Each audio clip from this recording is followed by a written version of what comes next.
This video and all content on this channel is performed by a pest control professional, and it is always recommended to hire a pest control pro in your area to perform any pest control in or outside your home. Pesticides can harm you and your loved ones. Anyone who is performing the information in this video is doing so at their own risk. If you decide to try the info provided in this video, please always check with the local laws in your area and read the labels of any product you use. The label is the law. So, now that I've got my stream on, everything's going good. Hope everybody's ready for the weekend. Thursday night, live stream night. Always, ever since years ago, I always do my live streams every Thursday. As long as I have a chance to get on here and talk to you guys, I try my best to do it. So, hope everybody's doing all right. Hope everybody's got some questions they need answered. I'm here to answer whatever I can. So I can't do phone tonight, but I have a lot of problems with my microphone. I've been messing a lot around my desk trying to get my office set up the way I want it.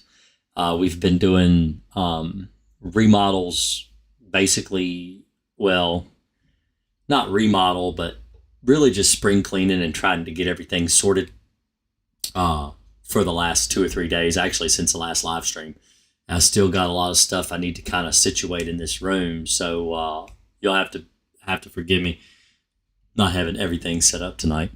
Let's see. My brother has an infested mattress in box spring.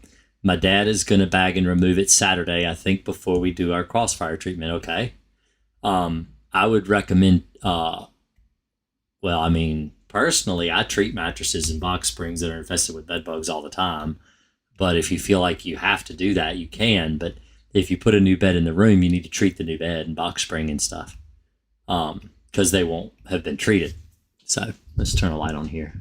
Get a little bit better light on the subject. But anyway, yeah, you'll want to any new furniture you bring in that has not been treated, you want to try to get that stuff treated so that it's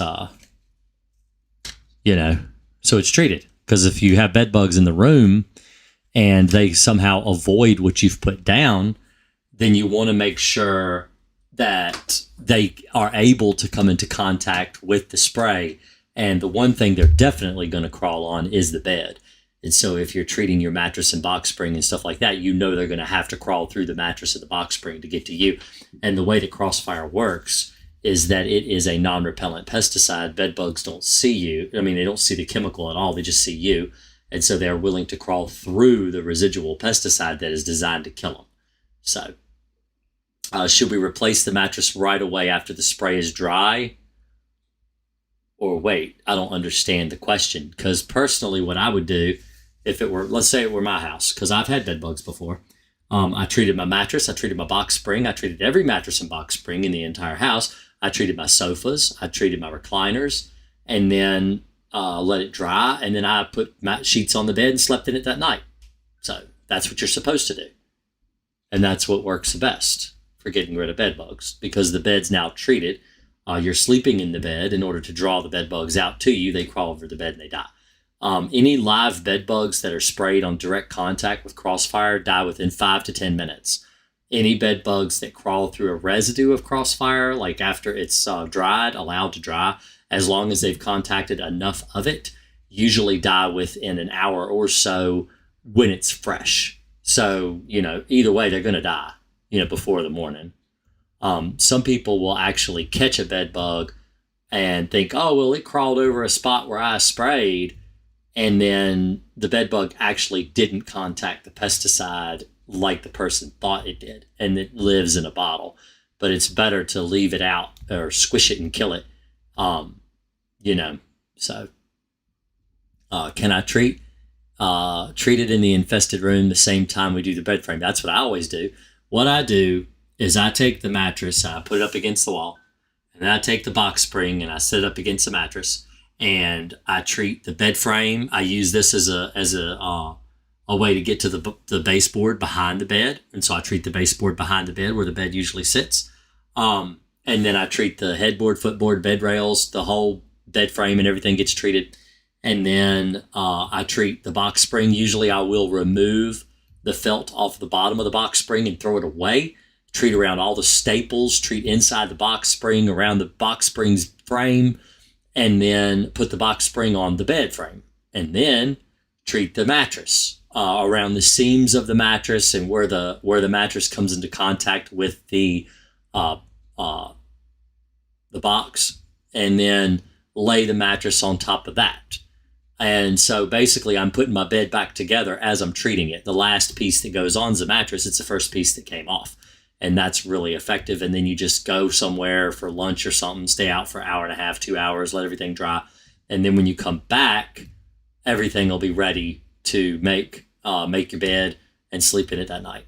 So I had a mild infestation and treated for 60 days with Crossfire and haven't had any signs of bugs themselves for 4 months. Should I keep treating, or you're in the clear? If it's been more than 30 days, you haven't had any bed bugs, you're in the clear.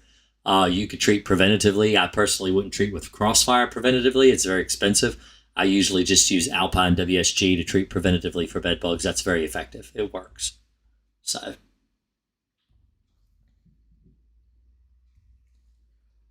11 people here. Let's get some likes on the video if anybody wants to. I'd appreciate it. It helps a lot. Let's see here. I actually needed to look over here for a minute.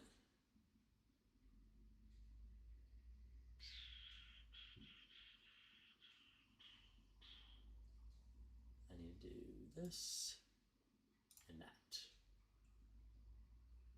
And then D drive and here. And then let's save this as it's February 13, 25. There we go.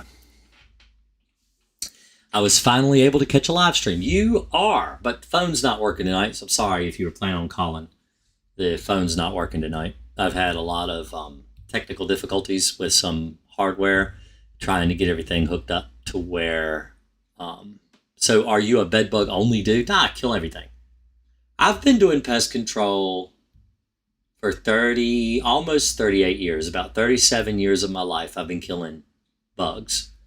From spiders, ants, crickets, cockroaches, silverfish, termites, powder post beetles, bed bugs, you name it. I've pretty much done it if it has to do with pest control, at least in the state of Virginia. Whatever Virginia has to throw at me, I have done it. So I can answer any questions about pest control that you need. It's the bug show, but most people know me for my bed bug tips. That's why I usually get mostly bed bug people here. So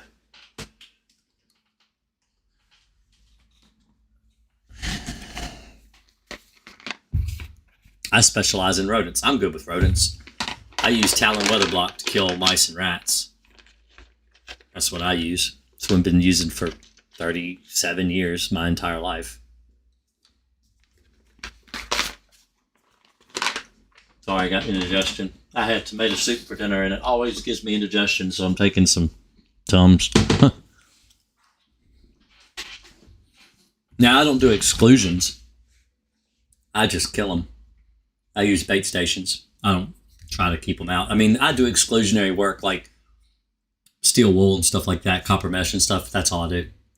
I don't use a caulking gun. I don't go in with hammers and nails and hardware cloth and all that stuff. I don't do that anymore. I used to do that stuff with like bats and stuff like that. I don't do bats or anything like that anymore. Just rats and mice.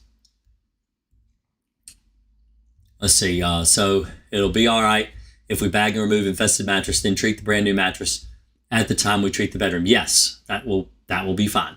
That's what you need to do. I'm nervous to bring a brand new mattress into an infested room. You need to do that because you need to treat the mattress. You need to sleep in the room. If you don't sleep in the room, the bed bugs won't come out. Can cockroaches walk from trailer to trailer in a mobile home park? Oh, they do it all the time. All the time. In fact, the most common thing that people will do is they will bomb their trailer. And I mean, they're not going to walk to, let me put it this way. They're not going to actually really walk to your trailer in the middle of winter. It's too cold. They don't like the cold. It's not that they won't, it's that they don't typically do that. But in the summertime when it's warm, or even the spring, I have seen roaches walk from one trailer to another in a mobile home park. They do it all the time. So.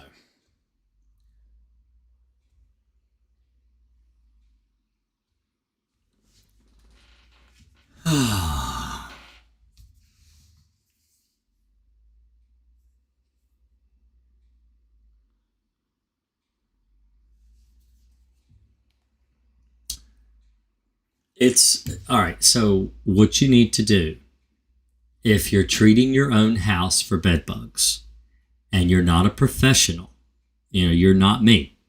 You don't have a lot of experience in pest control and actually, doing this type of work, then you need to plan on treating again. I know that I talk a lot on this channel about how I use Crossfire, and usually one and done, I'm finished. Very rarely do I have to go back on a follow-up. But I've also been killing bed bugs for 26 years of my life. And I've gotten really good at knowing where to treat bed bugs and where to put the pesticide and how to properly do it to be the most effective. I mean, people are paying me to get rid of their bed bugs. I'm going to be as effective as I possibly can to get rid of their bed bugs efficiently. But when you're doing it on your own, and you don't have the kind of experience that I have, you need to expect to have to treat at least, a couple of times, maybe even 3 times. What I recommend that people do is, if they're trying to get rid of bed bugs, is you need to treat once a month for 90 days. This is the way I do. I mean, all of my old contracts, it said right out that it was a 90-day service plan, once a month treatment. But since I started using Crossfire, even the first couple of years I used Crossfire, I still would require 3 months of treatment. But I noticed the second, third trips out, I wouldn't see hardly any bed bugs. I mean, very rarely, maybe once in a blue moon, I would have to treat and where I would find bed bugs. And so I told my wife, I said, I don't know if I really need to be charging somebody for 3 months of service when I could probably do this with one. And she's like, well, if you think you can do that, you should still put on your paperwork that you advise people to have 90-day service plans, but they can go with a one-time only if it's, if they can afford it, if that's easier for their budget, stuff like that. So that's what I started doing. And I haven't really had to do very many follow-ups at all in about 5 or 6 years. That's so yeah, I find that it works very, very, very well. But you want to treat once a month. You don't need to treat every other week. You don't need to treat every 3 weeks. Once every 4 weeks is fine. So what I usually tell people to do is let's use a calendar. Let me see if I can bring this up so I can explain this, because some people don't understand what I mean when I tell them how often to treat. There's paint. Let's put MS Paint over there. Let's bring up a calendar. See, here's the thing. I can't really bring up a big calendar. All right, let's do this.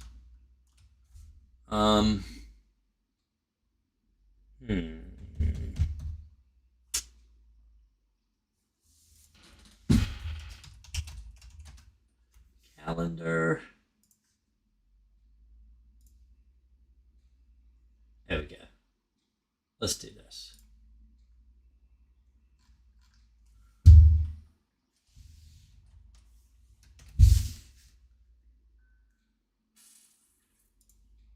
This is the easiest way that I have found to do this.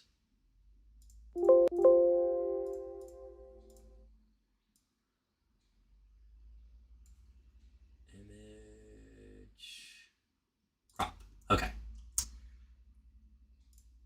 So if you've got a calendar, okay, what you do is what I usually recommend that people do, and the way that the type of schedule you want to put this on, it's the easiest for most people to gravitate towards, is now it's February. It's actually the 20th of February today. So let's say that you treat on the 20th. Let's go ahead and draw a circle right there.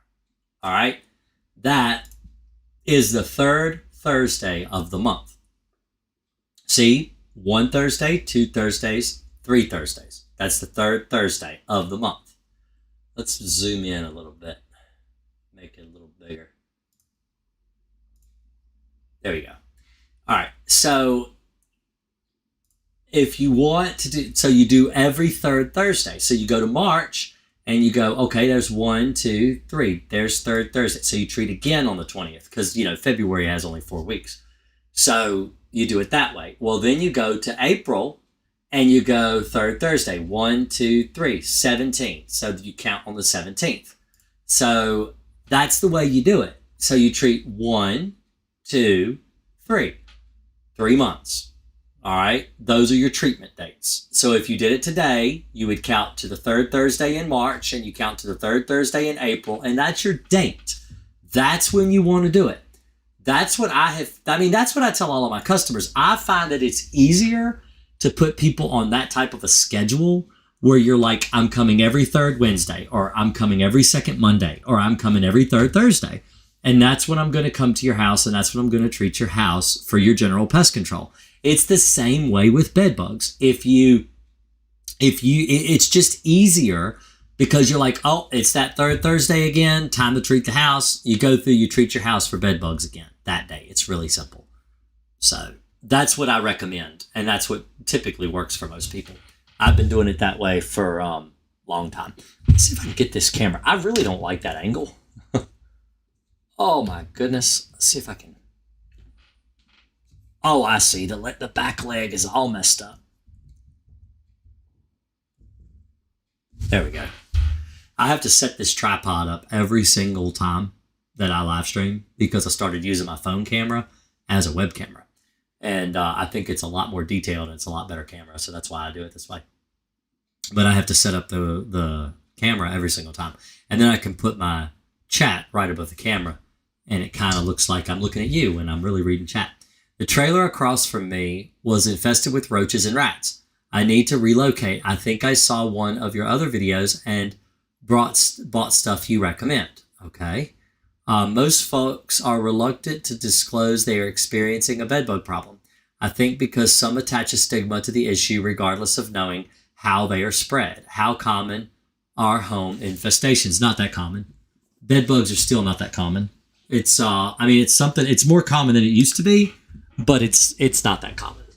It's really not that common. People don't really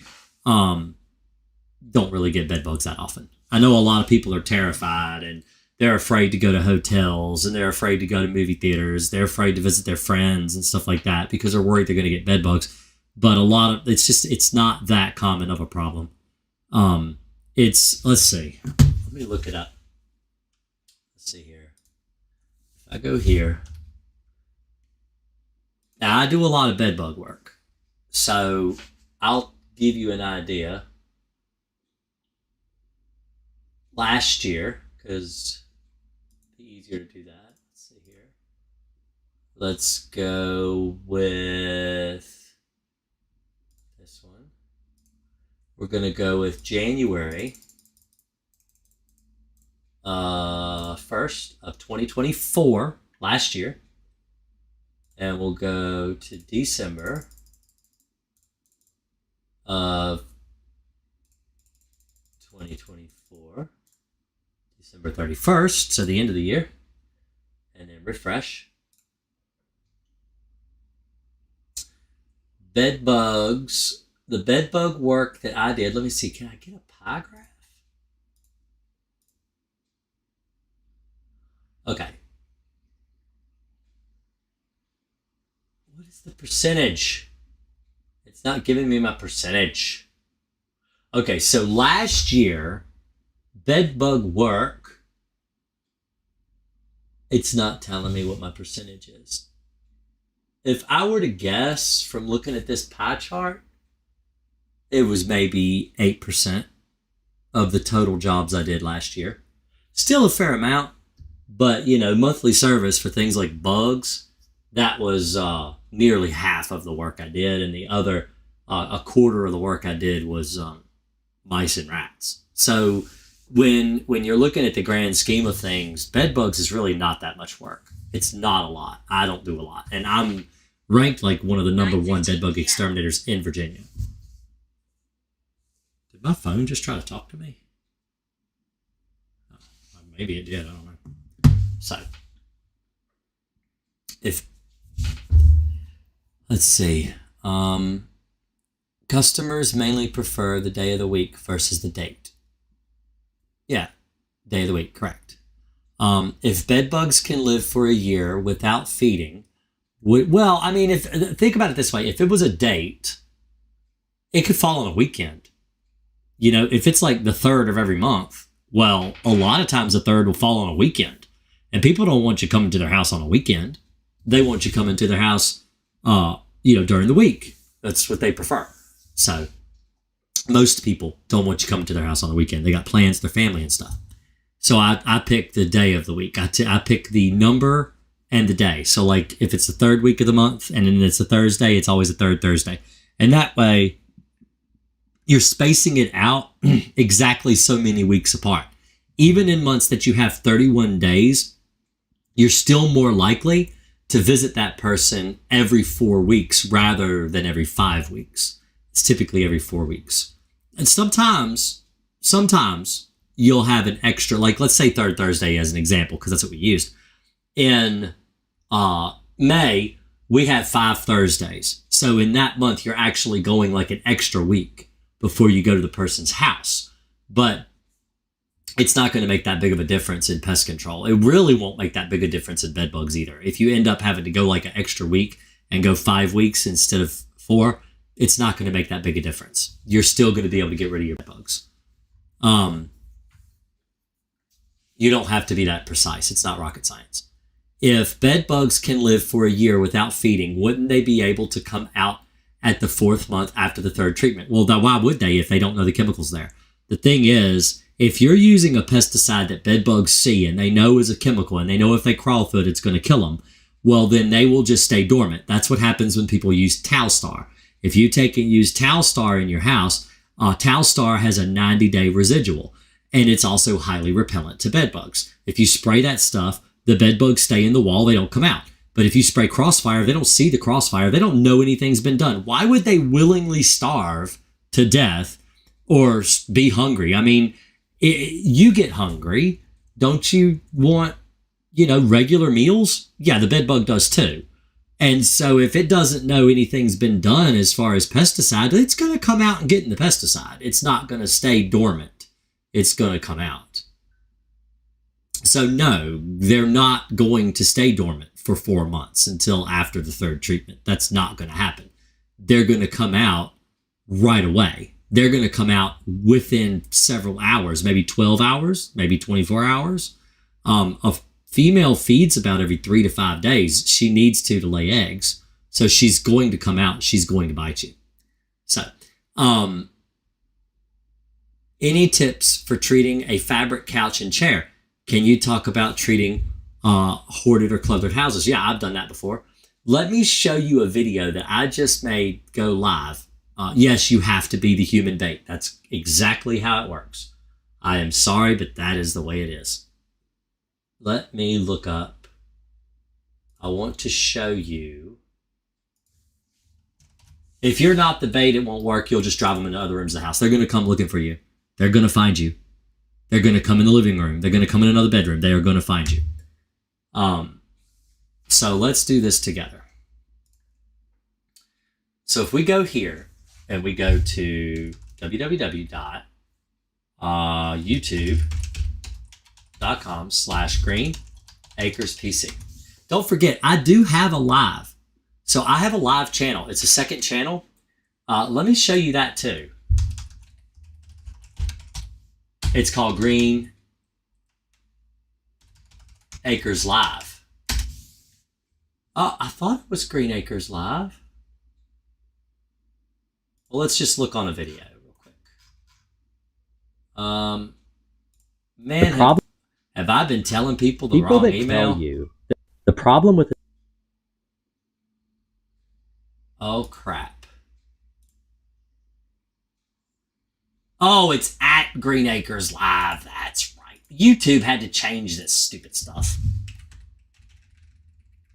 It's at. There you go. There's a channel.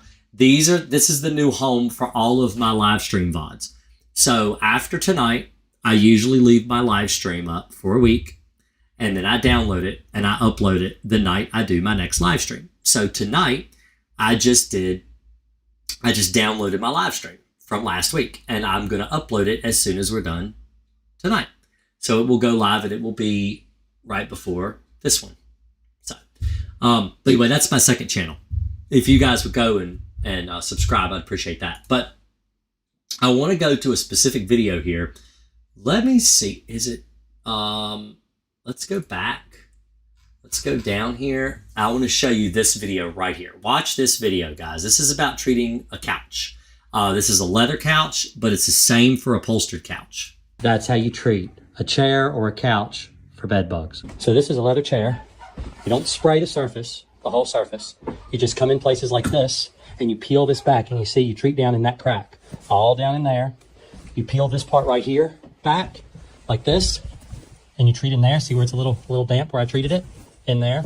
You treat down in this crack right here under the armrest.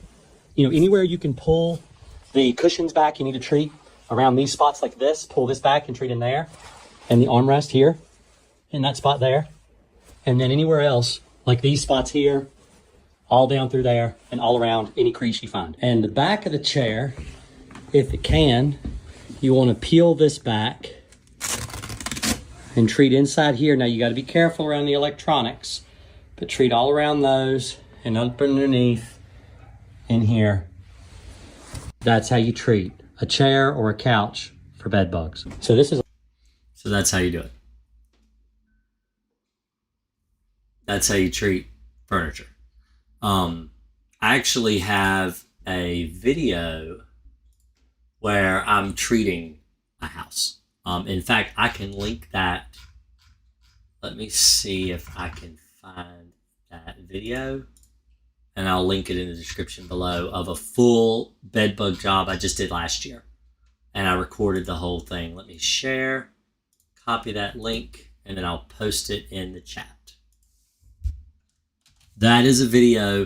I actually made a course video like I have on my Udemy course, but it's for YouTube. So this is how to treat a house, which has got living room furniture, bedroom furniture, everything. So you treat a car. I treat a car. I always treat cars for bed bugs. Always. So yeah, I recommend it. I usually do automobiles before I do the house. That way the person can sit like on a porch or something like that and let it dry, and then they can leave. So, because it's going to take longer to treat the house than a car. It doesn't take like 5-10 minutes to treat a car. Treating a car is easy. Food is a great motivator for every organism. You got that right. Well, that's what I always ask myself. Whenever I go into a house and I'm servicing a house for bugs or mice or rats, I ask, where's the food? You know, that's like the number one most important question to ask. When it comes to bed bugs, the food is going to be in the bed, or the food is going to be on a couch or a recliner. That's where the food is. Roaches, you know, you look in the kitchen, you look underneath stoves and dishwashers and stuff like that. You look around, you know, roaches are attracted to water. So that's a major food source for roaches. They really like water. And so you look around the sink basin and you look places that roaches like to congregate. They also like a heat source. So you pull out the refrigerator, you look behind the refrigerator. Fleas, you know, the food source is typically an animal. You go to the pet beds, you look for the, you know, where is the dog sleeping outside? You know, you'll probably be able to find wherever the ticks and fleas are biting the animal. If you go outside, find out where maybe the dog's sleeping under a bush during the day to stay nice and cool. Check that spot. It's probably full of fleas. You know, those are the questions you ask yourself. You look at it from a bug's point of view. Why is the bug there in the first place? Typically, the bug is there because it wants to eat something. Whether it's a person or a pet or a bird. You know, if you have problems with bird mites, look around outside, find nesting places like on tops of eaves and overhangs. Maybe your gutters haven't been cleaned in a while. Maybe you got birds living in your gutters. Maybe you have birds living down your chimney. Or do you use your chimney? A lot of times starlings and chimney swifts will go down inside chimneys, and then you end up with bird mites or bat bugs living in your chimney. Think about stuff like that. If you're trying to get rid of a bug, first question, where's the food? If you're trying to get rid of mice, where's the food? How is this mouse getting food? Mice eat anywhere from 30 to 40 times a day. They're always thinking about their belly. Where's the food? Is somebody letting their dog graze, or are they feeding their dog on a schedule? Feed your dog on a schedule, pick the food up when the dog's done eating. Helps a lot getting rid of both ants and rats and mice. It helps. If you're feeding birds, like a bird feeder, that's probably why the rats and mice are attracted to your house, because you're feeding birds right outside. Move that bird feeder away from the house. Move it out. I mean, you could still watch the birds eat if the bird feeder is dangling from a tree than if it's right there sitting on your porch. It may make it less convenient for you to fill it up with bird seed, but it keeps the rats and mice out there instead of up next to your house. That helps a lot. Let's see. I'm so afraid that bed bugs will spread throughout my whole house. Do bed bugs infest rooms that nobody else ever goes into? No, they don't. Bed bugs typically don't. The only time you'll find bed bugs in rooms that nobody usually frequents is when the house is completely and utterly infested. I mean, the house has got to be very, very infested in order for you to have problems with bed bugs in your house. It's not something that is common to have them in rooms that people aren't in, like, say, the kitchen. People go to the kitchen, but they don't live in the kitchen. They're not sleeping in the kitchen. I had a customer one time who had bed bugs living on her dining room table. The reason they were living on the dining room table is because she was taking naps at her dining room table because she couldn't sleep in the bed because the bed bugs kept eating her alive every night. She wouldn't get any sleep. So she'd go in and crash on the table. She'd just lean there like this, and she ended up getting bit at her table. But it's not common. Most places that the bed bugs will frequent is couches, love seats, lazy boy recliners, and like I said, beds, mattresses, stuff like that. Those are the places that bed bugs like to kind of hang out, is where you're going to go to sleep. So.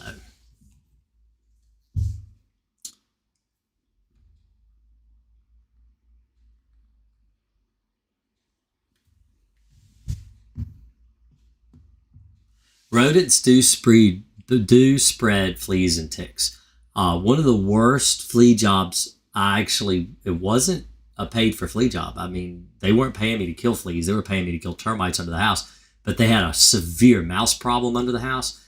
And when I went under the house was completely infested with fleas. Under the house, in the crawl space. And now I had to crawl through a bunch of fleas. It was awful. Okay, I was wondering, because I talked to an exterminator for a quote. He said they have to treat the entire house, even the storage room, bathroom, etc. That's correct. You do need to do that. The reason you have to do that is not because the bed bugs are going to go there, but because you're going to go there. And when you go there, let's pose this scenario. Let's say you're sleeping in the bed and you get up in the middle of the night and go pee. All right. And a bed bug is in the fold of your nightgown or boxer shorts or whatever. And you walk in to use the bathroom. You pull your pants down and you use the bathroom. Well, now that bed bug fell off of your pants and it scooches over around a toilet. Well, now the bed bug's in the bathroom. So the reason you treat every single room is because that's the way you do it right. You treat every room because you don't know what a person is going to do when you leave. You don't know where you're going to go, really. I mean, you'd be surprised how many rooms you go, how many different rooms in your house you frequent during the month.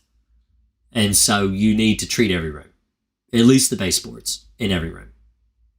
How do I get rid of birds? I have no feeder near me, but the bird loves to hang out on my house. I hung mirrors, but they still come. One of the best things to get rid of birds are fake rubber snakes. Not those plastic owls. Plastic owls aren't really very effective, but those little rubber snakes, you need to use a snake that would technically be big enough to eat the bird.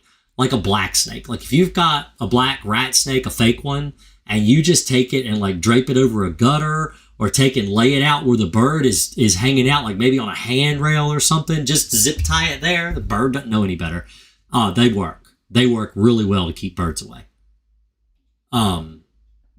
No-see-ums keep me awake. Can't imagine bed bugs. No-see-ums are just a type of biting fly, like mosquitoes, similar to mosquitoes, not exactly the same, but I usually use it as a way to explain what they're like because people know what mosquitoes are, but a no-see-um is just a biting fly. They're usually you could treat around windows and doors and kill those really easily. Find whatever potted plant they're breeding in the house and get rid of it, or take the water out of it so it's not so wet.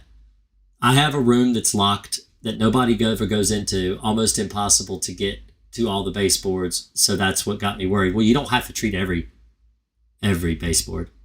So I'm going to run and do a biobake real quick. Let me play a music real quick here. I will be right back. Let me go ahead and see. Let me do this. I'll be right back.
Okay, I'm here. I just gotta figure out which one of these to use. There we go.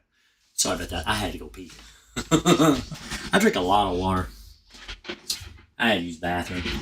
This is my cup. It's about 40 ounces.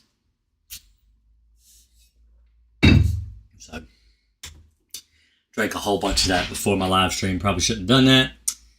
But if I'm talking a lot, I need to drink a lot of water. My throat starts to hurt because I talk too much. I fix this. One of my sons has broken my magnifying glass. I got this really cool magnifying glass that I use sometimes to identify bed bugs. It's got a light built in. See? It's got a regular magnify and it's got a little bitty baby one that actually has, I think it says 30 times magnification right there. Sometimes that's all you need for bed bug identification. What if a bedroom is full of a ton of stuff? Could you still treat it with Crossfire? Does anybody sleep in the bedroom? But yeah, you could treat, just don't treat your stuff. You don't have to treat your stuff.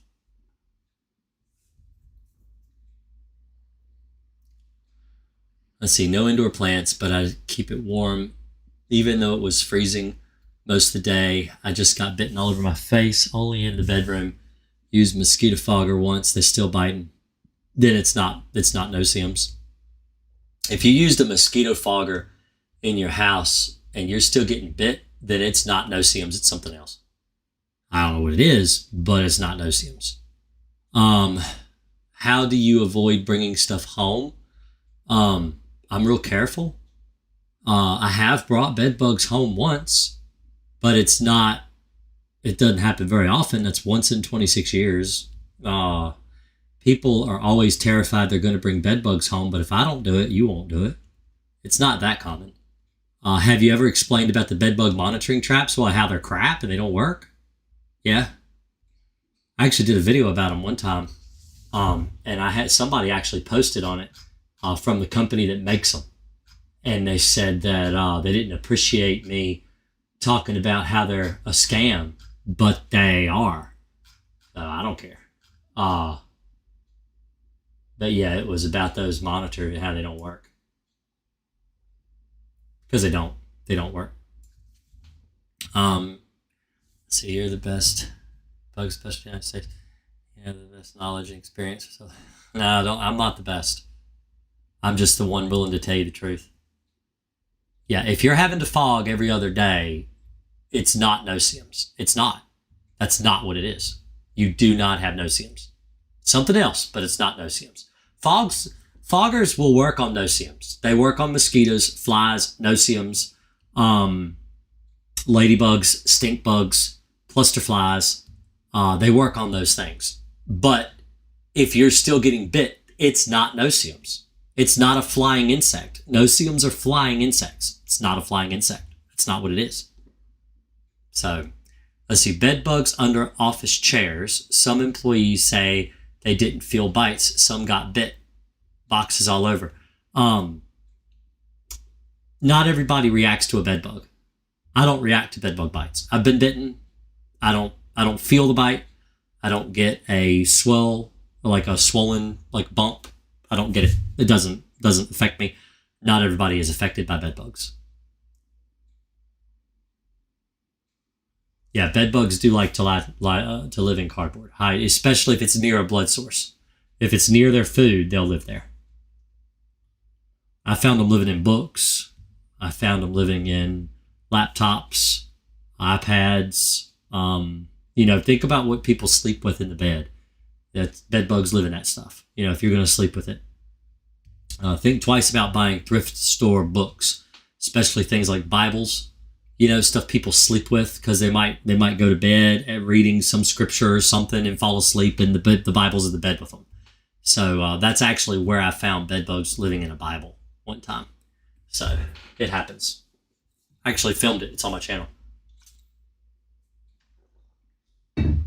Because it's not very common you find. It is pretty common. But that's why I did. That's why I took a picture. Oh yeah, CO2 traps for bed bugs. Here's one. Let me share this. This is a video I did about CO2 traps and why they're a scam.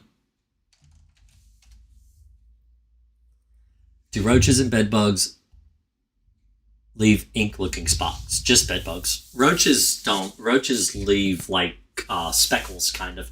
I'll show you the difference.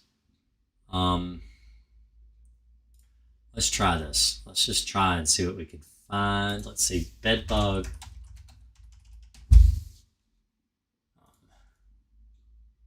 Like this. There's that one.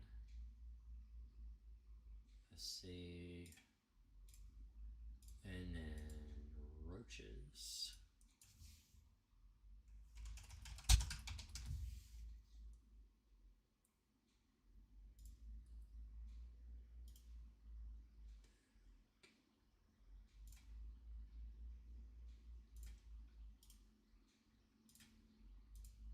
Okay.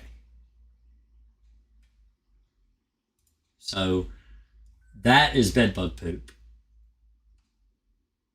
See how it's like ink blotches, kind of? This is actually not, I don't know if you could see as well as I can. It's not the best picture in the world, but this is more like if you took an ink pen and just touched it, it kind of bleeds a little bit. That's bed bugs. If you go to roaches, that's roach poop. Roaches actually, it's like almost like ground pepper, kind of. See how it's like lumped up and like clumpy, like almost like coffee grounds, kind of. That's what roach poop looks like. So it's quite a bit different than bedbug poop, because bedbug poop it's a completely different, animal. They don't poop the same. Bedbugs constantly eat blood, and so it's always like runny blood, like, digested blood. And then your roaches are actually eating food like a person eats food. In fact, a lot of times they eat people food. So, and that's why their poop looks different. So,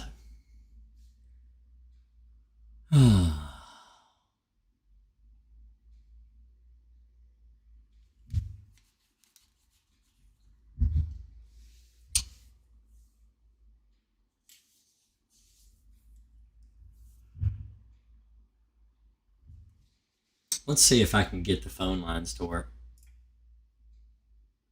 Oh no, let me see.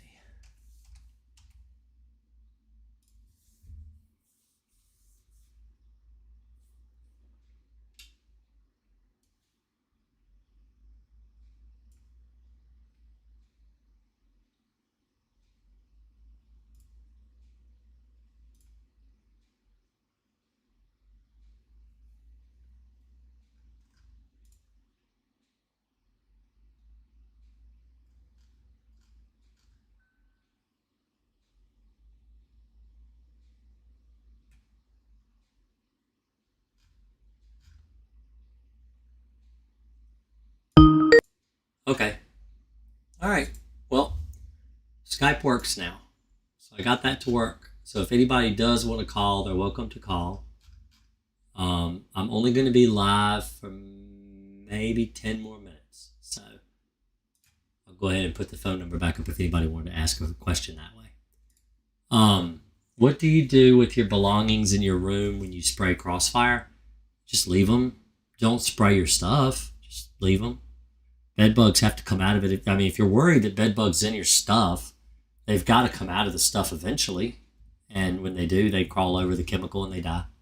A lot of people will ask me, how do you get rid of bed bugs in like your comic book collection or maybe a baseball card collection that you keep under the bed? And I usually just tell people, leave it there. If the bed bugs are in it, they'll crawl out. They can't get a blood meal from a baseball card. They can't get a blood meal from a comic book. They got to get a blood meal from you. When they come out and they get on the bed, they'll die. Don't worry about your clothes, emptying out all your dressers and your closets and all that crap. You don't have to do that. The only reason you would want to do that is if you were actually going to spray to where the spray is going to get on your clothes. Maybe you can have overspray or drift or something. You might want to take your clothes out of the closet or out of your dresser. Otherwise, you don't need to do that. I have gone into homes where people were extreme hoarders. I've got pictures I could show you of, if I could find them. Maybe I'll look for them, and next week I'll show you guys the stuff I've been able to get rid of bed bugs out of. But I went into a hoarder home one time where the woman couldn't even get into the bathroom without taking half of the stuff in the bathroom out just to go in to use the bathroom. And she would take the stuff out of the bathroom and she would put it on her bed, and she'd go use the bathroom, and then she'd take the stuff off her bed and put it back in the bathroom. It was pretty severe. It was a king size mattress, or queen size, might have been a queen size mattress, but the only spot free on the mattress was for her to sleep in. Now, I took all the stuff off of her bed, and I flipped her mattress up, and I treated her box spring, and I treated her mattress, and I treated her bed frame. And the only baseboard in the house I was able to get to was the baseboard behind her bed. There was no other baseboard in the house that was free. It was really cluttered. There were rooms I could only get the door to open that far because there was so much stuff in the room crammed from the wall all the way to the door. That's as far open as I could get the door. And I went through and I treated that house the best I could, which was mostly the furniture. I treated her chair in her living room. I treated her couch, but only half the couch. I could not tip the couch upside down. I treated it the best I could. I took the cushion off of the side, obvious that she sat on, because you can't have stuff if you're going to sit on it. And I just treated the couch and I treated the chair the best that I knew how. And I treated her bed fully. But that's the only piece of furniture in the house, except for the recliner. I was able to treat the recliner fully, flipping it upside down and everything and treating up underneath it and all. But the bed bugs were on her bed. They weren't really in the living room. Even though she spent a lot of time in the living room, she always slept in her bed at night. And so the bed bugs were happy living there. She didn't have anybody else living in the house. No one else lived there, just her. And so I got rid of her bed bugs with just one treatment. It's all it took. It's really not that hard. When you're treating the place where the people are going to be, the bed bugs are naturally going to gravitate to those areas anyway. It doesn't matter how much junk you've got piled up in your house. It doesn't matter if you've got belongings from one wall to the other. You've got to live somewhere. And if you're able to treat the spot where the person hangs out the most, like a recliner or a bed, the bed bugs are going to come out and they're going to gravitate towards those areas and they're going to die. Now, you're doing it on your own. You may take, like I said, it may take a couple months, may take 3 or 4 months. Honestly, I thought I was going to have to go back and treat this woman's house again. Hello, this is Jason with Green Acres Pest Control. Hi. Hello. Are you at a live stream? I am on a live stream. You are live. Everybody can hear you. Awesome. I've been actually trying to reach out to you probably for like the past 2 months. But every time you do a live stream, I'm always working out in the gym and I just end up No problem. getting it mixed up. Well, you got me now. What's going on?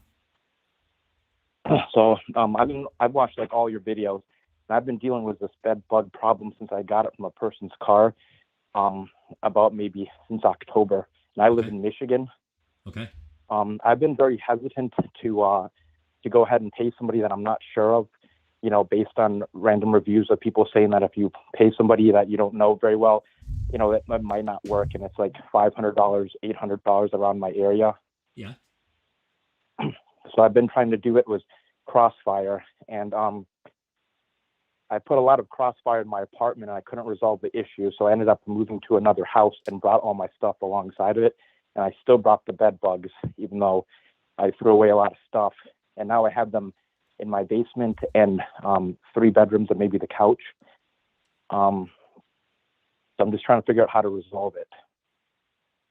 Have you treated your new house? I treated it one time, was Crossfire. I haven't done the basement yet. I just bought maybe like 5 bottles of Crossfire off of Amazon a couple of weeks ago. Did you treat the house before you moved in? The house never had, you know what? I probably should have done that, shouldn't I? That's what I usually I didn't recommend think about do that. if they're moving, is to treat the house before you move in, because that way they can't get a foothold. I mean, yeah, they'll probably come on your stuff, but if they try to crawl down to a baseboard or crawl down under something to hide, it's already treated, they'll die. And I've done that for people before. Like if they're moving from one apartment to the other, I just tell them, I say, hey, get me when you move to your new apartment. I'll make sure you don't take any bed bugs with you. And if you do, they'll die. And that's really effective. But either way, you just treat it like, well, you didn't treat it that way.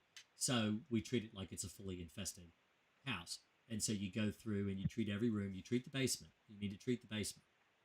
A lot of people will skip basements and garages and stuff like that, but I always tell them, treat everywhere, because you're gonna live in the house. You're gonna go into other rooms of the house, and so you treat every room of the house as if every room in the house has bed bugs, even bathrooms, even kitchens and stuff. At least the baseboard, because the places that bed bugs like to hide, they hide in the cracks and the crevices. So they don't like to live out in the open.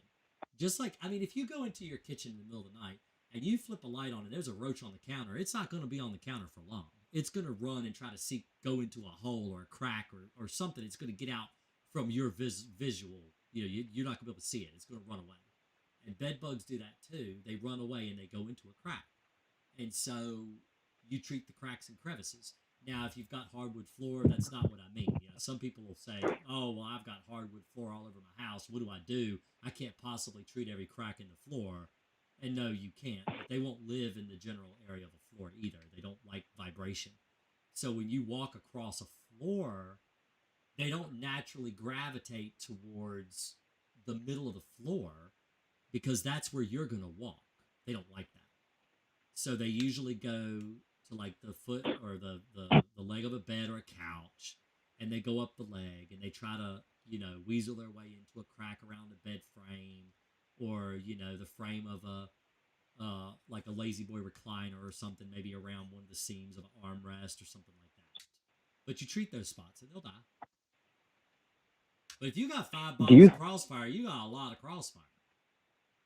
I've got 5 bottles of Crossfire, a bottle of FX, a bottle of Semexa. I've got like a cabinet full of this stuff. If you're using Crossfire, don't use Semexa. Semexa is Don't use silica them powder. interchangeable. The thing is Semexa is a silica powder, and I don't recommend people use dust with that. I mean, you're liable to poison yourself. It may not be severe, but it's not good for you. Silica powder is a carcinogen. It's not good to use it around where you're living. I don't even recommend exterminators use it because most exterminators don't even know how. They don't even know how to use it. But Semexa is a silicate, like sand, or asbestos is a silicate.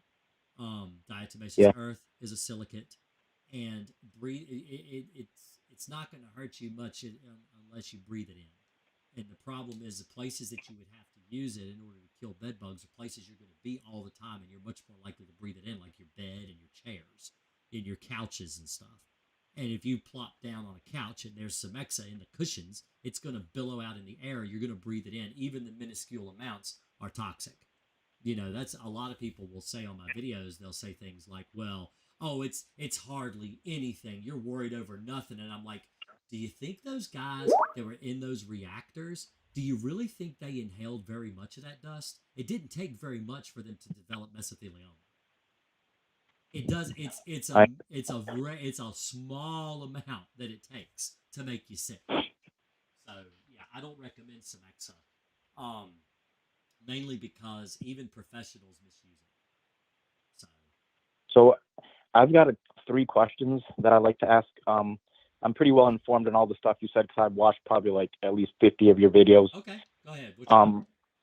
So I'll just say my first question is kind of related to Semexa. So down in my basement, because I was in the meantime I was covering everything, was Crossfire before. I put basically little plastic tubs and I filled them with a brief amount of Semexa, and I put the pegs of the bed, and the bed's in the center of the room, not touching anything. So basically the only way the bugs could get onto the bed, which they're still biting me even though I had this set up for maybe about a week and a half, they'd have to cross through the plastic into the Semexa up the bed, unless they somehow crawled all the way across the basement wall somehow. Yeah, but so Semexa doesn't work. I know it doesn't work. I mean, it's obvious it doesn't work. It's not working for you. But they're not. I thought it was like a 24-hour period when they dive and they touch it, but they'd have to cross it, and maybe also get bit. So you're saying I should get rid of that and just spray with Crossfire? Yeah, Crossfire will work. Semexa doesn't work. So, okay, all right, I'll do that. And then my second question is for the people that have an extreme difficulty situation and they have a lot of clutter and everything like that. I did ask this question before, but I was just trying to understand the logical reasoning. Like if you had a box spring that was encased and then you had a mattress on top of it that was encased, both of them, and then you went ahead and sprayed all the way around the box spring encasement and made like a little barrier, so that way that anytime, and you washed all the bedding as well, then wherever they hide, they'd have to touch the box spring at some point that's sprayed on the encasement, and they would have to die. So it was like a little like type of voodoo circle around it. Right. Like, what do you think of that? All right. So I don't recommend it because encasements are not very effective at getting rid of bed bugs. The main reason I don't like people, I even have it in my contract. So when I go and I do a bed bug job for somebody, I will nullify the warranty if they use an encasement. That's how much I despise them. The reason I don't like them is because a lot of them, especially nowadays, even if it's not listed as a sales, a lot of times they'll say this right on the label, but not always. Like the actual front label of the mattress encasement, they'll say that it's waterproof. Well, Crossfire is a waterproof chemical, as a water-based chemical. So if you're going to go and spray a water-based chemical on a mattress encasement that's designed to shed water, it's not going to work on the encasement. as well as just the bare mattress. It's better to not use encasements at all and treat around the seams of the mattress, treat around the seams of the box spring, treat inside the box spring. And then when the bed bugs go to those areas to hide, because that's what they do, what happens is it's not necessarily the bed bug crawling across the mattress that's going to kill it the quickest. What's going to kill it the quickest is when it crawls across the mattress and then it burrows its little body in between one of the seams that you have sprayed. Now it's sitting right in the chemical. It's not just walking across it, it's sitting in it. It's covering its back, it's covering its belly. It's all squeezed up in that little crack, wallowing all in that residue, and that's what kills them the quickest. I have gone back behind myself and found dead bed bugs that they weren't there before, but they were now. I mean, they are now because they just burrowed into one of those little seams where I've sprayed and they just die there. Because that's the most effective way to get rid of bed bugs is treating in the cracks, not so much the surface, but the crack where it's going to burrow in, because they naturally want to do that. They want to burrow into a crack. And if the crack is all surrounded with pesticide, they're going to die there. I see. And that's much more effective than using a mattress encasement. Mattress encasements actually hinder the progress of a bed bug elimination. They don't help anything. They make it worse. Okay. And then the second part of that question is, I know I did ask you about spraying the sheets before, and you said don't do it multiple times. Don't do that. but just, I know you said don't do it, but if somebody did do that, would it not still kill them if you sprayed like a little square around the bed sheet, around the bed, and you just slept in the middle of it, but you never actually touched it with your skin during sleeping it? Probably and the bugs not. would crawl up. It probably won't. The thing is that when you're relying on a fabric that's soaked, you don't want to soak a fabric in pesticide for one. It's not going to be as effective because when it gets into the fibers, it's gonna change the way it contacts the bug. Do you understand? It doesn't contact the bug in the same way when it's in a sheet than when it's on a surface where the bug is going to squeeze into it. It's going to be more effective when a bug is going to squeeze into an area to hide than just walking across a sheet.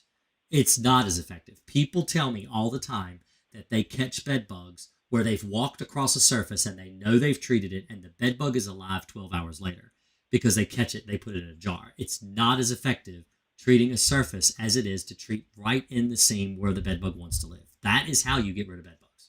It's how I get rid of bed bugs. And you guarantee that based on your working experience, you can get rid of them almost the first time with Crossfire, or maybe the second time for a really bad situation? Even some really, really bad situations, I've gotten rid of them with one shot. I mean, the hoarder house I just talked about, I got rid of them with one treatment. I've gotten rid of them in houses where people had the bed bug problem for over 7 years with one treatment. It's not impossible. You just have to be really thorough. And you have to think about, you got to put your mind inside a bed bug's head and think, well, where's the bed bug going to go? Where is he naturally going to? Every bed bug. It's not just the pregnant female or the males. It's every bed bug is going to go to the same place. They're going to come to you. They have to. Every bed bug needs a blood meal, even the babies. The immature bed bugs have to have a blood meal at least once a week. And that's what they want. That's what they desire. That's not always the case. If somebody were to leave a house vacant for 9 months, the bed bugs have nothing to feed on. They go through a hibernation period. They'll go dormant. But if you're there and they don't know anything's been done, and that's another thing about Semexa. Semexa is more repellent than Crossfire.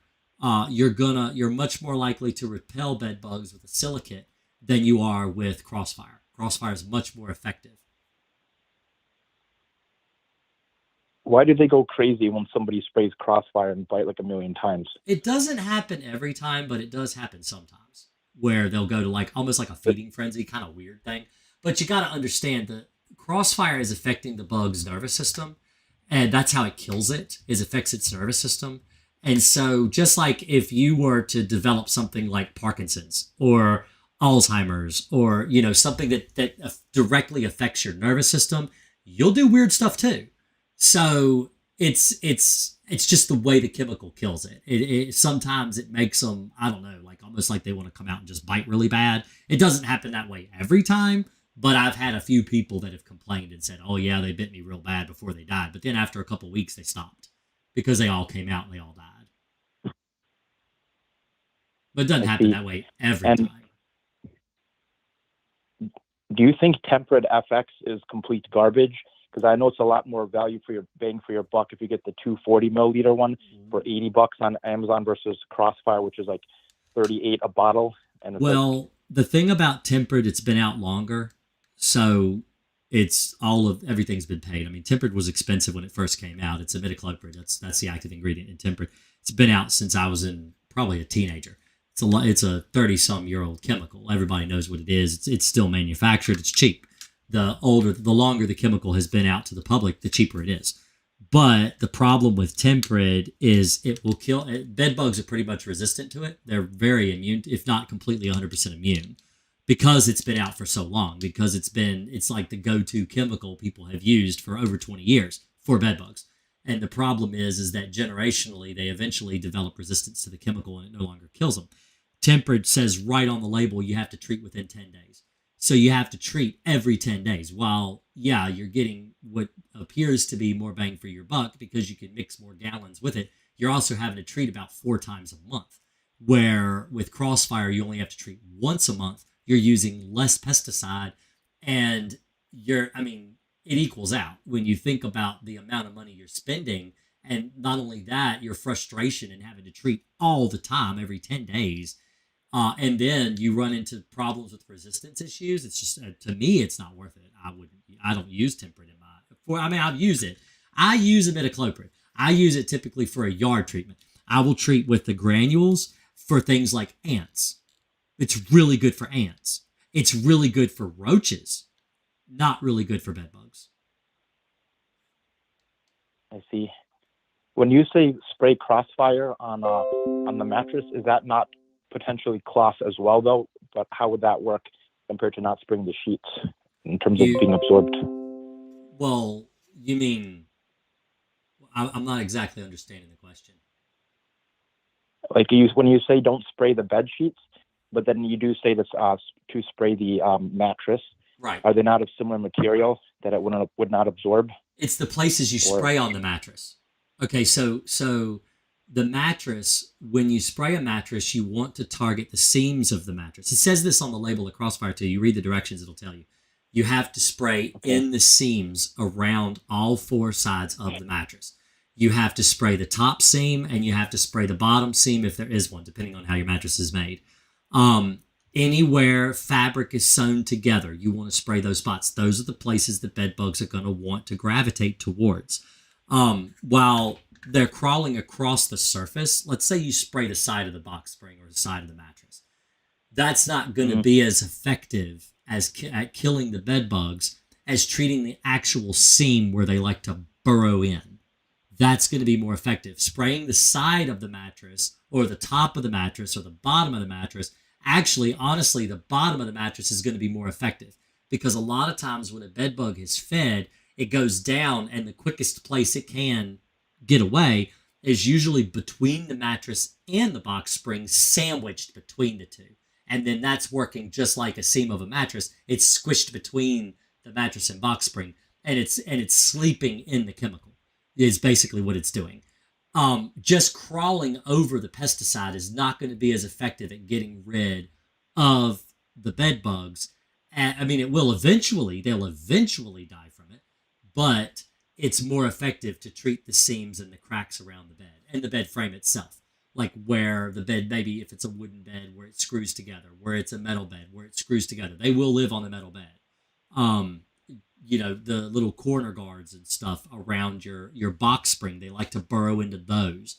Take them and peel them back. Leave them on there because it's attractive. So peel it back and spray in it and then put that corner guard back up against the bed. Don't pull it all the way off because if you pull it off, it leaves less harborage and you want to spray that spot because you want the bed bug to go there and die. Okay. How many feet are they willing to travel? Like, I have a computer set up that's not too far from my bed, maybe about 15, 12 feet away. I mean, And they'll I go the usually length of the work. house. So, like, I had a customer that had a single wide trailer. She was on the master suite on one end of the trailer. On the opposite end of the trailer, she had a drug addict daughter, and she kicked her out of the house. And in that bedroom, there were bed bugs. And the only person living in the house now was the mother, but she's in the master suite. Those bed bugs went and got on her in that bed. And there was, when I went to do the house, the daughter had been kicked out of the house for about 3 months. When I went to do the service, there weren't any bed bugs on her daughter's bed. You could see where they used to be. You could see their poop stains and old shed casings and stuff like that. But there were no live bed bugs in that daughter's room. They had all gravitated either in the living room or they were on her bed, the mother's bed. And she hadn't gotten bit at all until her daughter moved out of the house. So, they'll travel the length of a house. But now they're not going to come looking for you. They're not like mosquitoes. So, like, let's say if you get up in the morning, you get yourself a shower. Let's say you work from home. You go and you sit in like a work from home desk office, and you're there for like 8 to 10 hours of the day. The bed bugs are not necessarily going to be there because you're still going to sleep in the bed at night. And so the bed bugs are usually nocturnal. They like to bite at night. It's not that they won't bite during the day, but if they're getting a blood meal at night when the normal time that they usually feed, why would they want to live anywhere else? They're happy where they're at. They only feed between 2 and 4 in the morning typically. And so that's when you're asleep in the bed, not up moving around. And so they're going to be on your bed. That's the twist to the question that makes it kind of different based on how you answer it, because my bed down in my basement that I've been sleeping on temporarily, queen mattress, is about maybe 10 feet from my computer chair. I'd say maybe 12. And I'm on the computer working, doing different things around the hours of 9 p.m. to maybe 4, 5, 6 a.m. sometimes. And that's my work schedule. And I usually sleep in the mornings. So would I be getting bit on my computer chair? They'll start biting you on your bed when you sleep. So if you worked like a graveyard shift is basically what you're saying. Yeah. If you work a graveyard shift and you get up in the morning or you go to sleep in the morning, bed bugs will bite you on the bed in the morning. It's just as long as they're getting fed. The thing is they will change their feeding habits based on your sleep habits, your sleep patterns. I have done customers where I had to get there at like 6 o'clock in the morning because they went to bed at like 8 because they worked all night long at like a factory job that was open like 24 hours. And so they would be at work all night long. They'd come home, they'd sleep, but the bed bugs were only on the bed. They weren't anywhere else. They were just on the guy's bed. So it's not, now they might live on your desk chair. I have found bed bugs on a desk chair, but you just turn it upside down and look and see if they're there. They probably aren't, but if they are, you spray it and kill them. Same as the bed. Should I spray my computer chair too? Yeah, that's what I meant. Like turn it upside down, like where the wheels attach to the bottom of the chair. You'll want to spray that spot because that's a crack where they'd like to burrow into. Even the casters, it's a possibility that they'll be on the casters. Spray the casters if it's got wheels on it. Anywhere the back. Will they be on my desk? Will they be where? What about my desk that holds the computer? You just look and see. Or just do the chair? You just look and see. You just have to look. You have to observe. What you do is you get a flashlight out and you look underneath it and you look where the legs attach to the bottom of the desk and just see if you see signs of bed bugs. They're probably not living there. If anything, they're living on the chair. They might be living on the chair, but more than likely, all right, so just to give you an idea, I have done since I started my company, I've probably done 300 or 400 bed bug jobs. And that's approximate. I don't know. I'd have to look into it to actually get an exact number. I've only done one where the bed bugs are living on the guy's desk chair. Just one. It's not that common. It's not a very hospitable place for them because you're awake.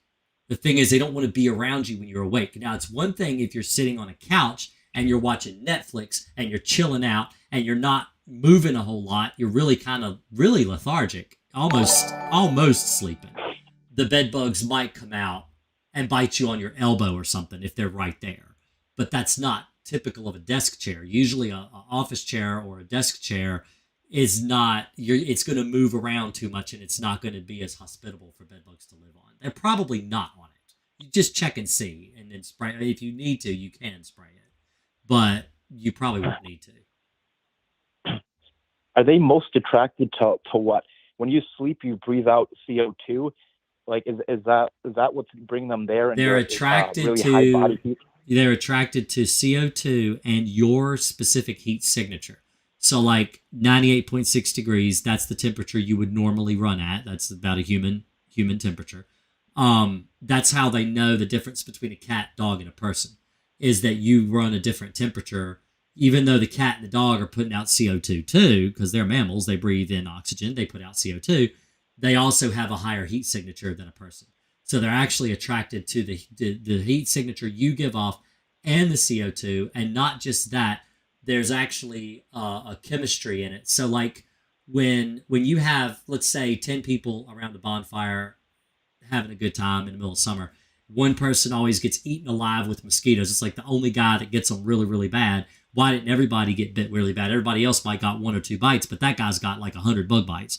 And that's because they're more attracted to his body chemistry. So body chemistry plays into it. It's not just CO2. It's not just the heat signature. It's that mixed with your specific chemistry that attract them to you. So like if you have a husband and wife and they're both sleeping in the bed, why do they gravitate more towards one person than the other?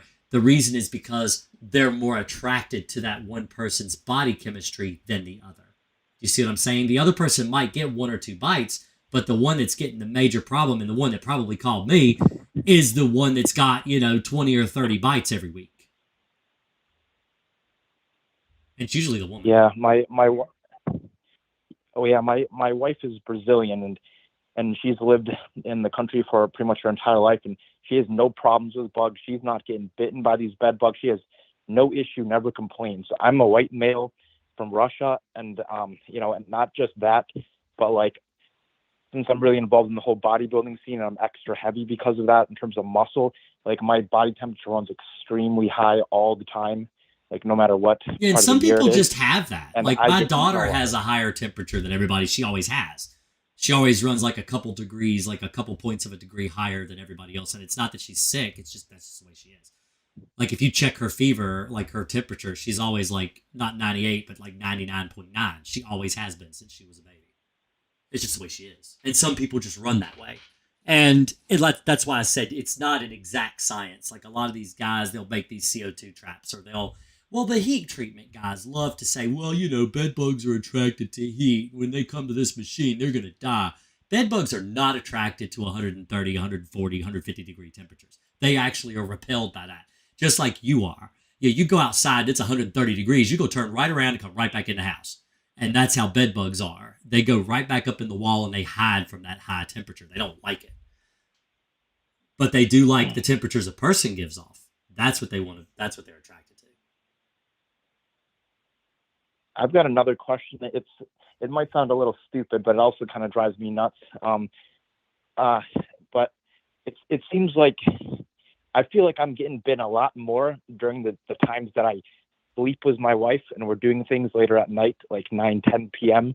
and like everybody's breathing heavy and everybody's extra hot, and I feel like I'm getting eaten up a lot during that time. Or is that true? Or is it just in my head? Do you see them? Sorry, what? Do you see the bugs? Well, in the middle of the session when I'm like with my wife, like this, I'm not thinking about it until the end when I realize, like, when I'm checking my arms and stuff like that. Yeah, it doesn't occur to me at the particular moment. But well, I mean, it could just be. Well, I don't think that that's causing the bed bugs to come out and bite you. I think what it is maybe you were bit the day before, and now the bite's getting aggravated because you're getting hot and heavy. To be as PG as I can be, because I really do try to be as PG as possible on these streams. But you'll get. I mean, I know that if I sweat and I've been bit by a mosquito or a flea or something like that, because bed bugs don't bother me. But if I got bit by like a mosquito or a flea, the bite is going to itch worse when I'm sweating than when I'm not sweaty. And so if you get your body temperature up, the bite will be more aggravated just because it's the way the body works. And you might get more histamine to certain areas because you're hot. That's all. I don't think it has anything to do with the bugs biting you. They're not going to want to come out when you're moving around. They just don't. They don't like that. The reason they bite typically between 2 o'clock and 4 o'clock in the morning is because people are in the bed asleep, dead asleep. You know, you reach that point during the sleep period where you don't move at all. And that's why they say you're dead asleep, because you really just don't move. You're asleep. And the bug comes out and it bites you because you're dead asleep. And it knows it can come out, it can feed, you're not going to know it's there, and it's going to be able to get away and not be killed. That's why they bite you. That's why I tell people they change their habits based on your sleep cycle. So like if you sleep during the day and you're dead asleep around like noon, well, they're going to come out and bite you when you're not moving around. And they're going to come, they're going to bite you because that's when they feel safe. Now, if you're always moving and you're always up around and you have problems with, insomnia and stuff like that, well, then you might see them when they come out and bite because they're hungry, and they're going to come out and they're going to bite you at a time where they normally aren't very active because they're hungry and because they'll just do that. But if you're a normal person and you're going to sleep at certain times of the day, even if you work a night shift, it doesn't matter. If you're sleeping during the day, they're going to know when you sleep and they're going to come and get you when you're asleep. That's what they do. That's why people are so afraid of them, because like the boogeyman, it's going to come and get you when you're sleeping, when you're sleeping. But it's really, it's not something to be afraid of. You just spray and kill them. If you treat your box spring and you treat your mattress, like I said, and your bed frame and everything like that with Crossfire, and you be patient, let the chemical work, because it's not going to be overnight miracle. It isn't like that. It's going to take, a couple weeks or so to get rid of all of them. Just be patient and they'll die. They'll die. And you won't have them anymore. Should I wash the sheets, the pillowcases, and my blanket every week during this process? At least once a like week. Yeah. At least once a week. Yeah, you should always wash your sheets and your pillowcases and stuff like that at least once a week. Because if the bed bugs decide... So I had a lady, and honestly, even your comforter, if you can, even if you just have to take it, I would probably wash a comforter at least once every couple weeks or so. You don't have to wash that one as frequently. But I had a customer one time, and I told her that she needed to wash all of the bedclothes, not just the sheets and the pillowcases and stuff, but she needed to wash her comforter and everything. And she never washed her comforter. And for 3 months, she had a serious bedbug problem. But every time I would go, because I require my customers to remove the bed sheets before I get there. That way I can treat the bed and not infest myself with bed bugs, because I don't want to take anything home with me. And so I would go to her house, and I never did. Well, one time I went, and she was an elderly woman, and she wasn't in the best of health. And so I went to her house one time, and I said, don't worry about it. I'll take the stuff off the bed. I'll go in there, and I'll do it, because she was running behind schedule. And when I went in there, the bed bugs were all over the comforter. And I asked her, I said, have you not washed this since the first day I came? And she said, no, I never washed my comforter.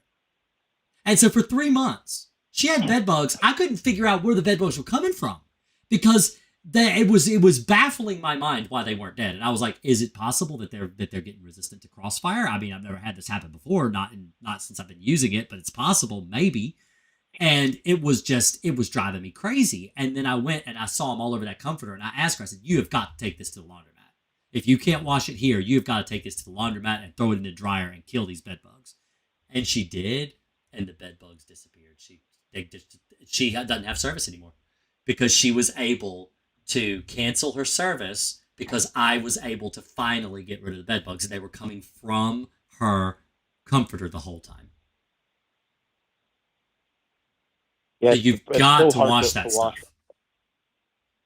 Yeah, it's so hard to wash all the pillowcases, sheets, and blankets. If you have to go to the laundromat, for example, and do it on a weekly basis, you're going to be in there for countless, hours, doing this again and again and again for 3 months straight. Right. I mean, that's how you get rid of them, though. I mean, maybe every other week you might be able to, but the thing is that you're not supposed to treat your sheets. You really should not treat your sheets. You could ruin your sheets with pesticide if you treat your sheets. Don't do that. You can actually ruin pillowcases and blanket. Don't treat your sheets, pillowcases, or blankets. You're not supposed to. Not with a pesticide. Yeah, I mean, you'll ruin them. Yeah, I'm saying just to wash the pillowcases and go ahead and wash the blanket. I don't have like any fancy bedding. I just have 2 pillows, and like my blankets, like it's not even a comforter. It's basically just like a throw that you would use on the couch. It's like really simple. So I washed my sheets once. See, I wash my sheets every week because my wife, she washes the sheets every week anyway. But the bed sheets we always wash, but we wash the comforter only one time in a month. We didn't wash it any more than just once. And I got rid of my bed bugs with one treatment. So you don't have to wash, you don't have to wash the sheets and the comforter. You don't have to wash the comforter, all the time, especially if bed bugs aren't on your comforter. But I would probably do it at least once. At least that initial time I would. And we did. I washed my comforter. So, but we don't have a big thick comforter. It's just a quilt. So it wasn't a big deal to wash that in the washing machine because it's not like it took up the whole washing machine like a comforter will. It's not all fluffy. But it's a light. I get night sweats real bad. We don't sleep with a lot of heavy blankets on the bed. So it was not that hard to wash. But, for people that have like a fancy comforter or something like that, you may need to take it to the laundromat. I see. But you want to dry it first and then wash and dry.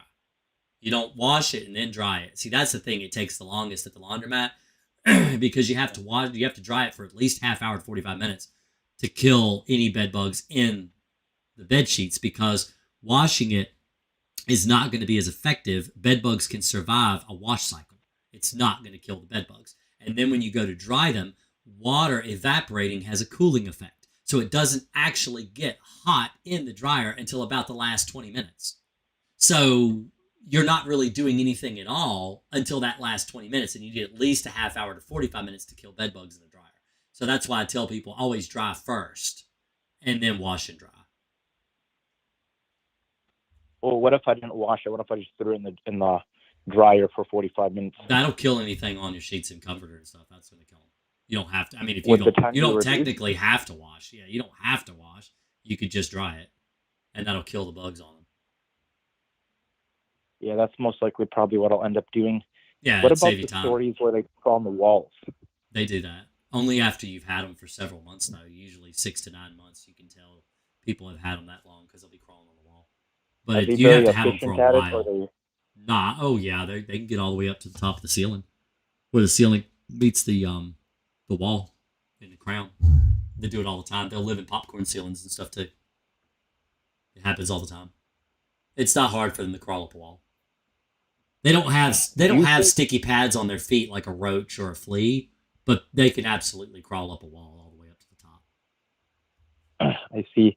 Do you think that, say they were living in the baseboards across the room and my bed's in the middle of the room, and they decided to crawl up and they crawled to the center and they dropped down and bit me, do you think they would go ahead and after biting me, they would settle somewhere inside the mattress or box spring or somewhere there? Or yeah, but they don't go back to. They're not paratroopers. They don't intentionally do that. That's not what they typically do. They'll usually just crawl across the floor and crawl up the bed leg.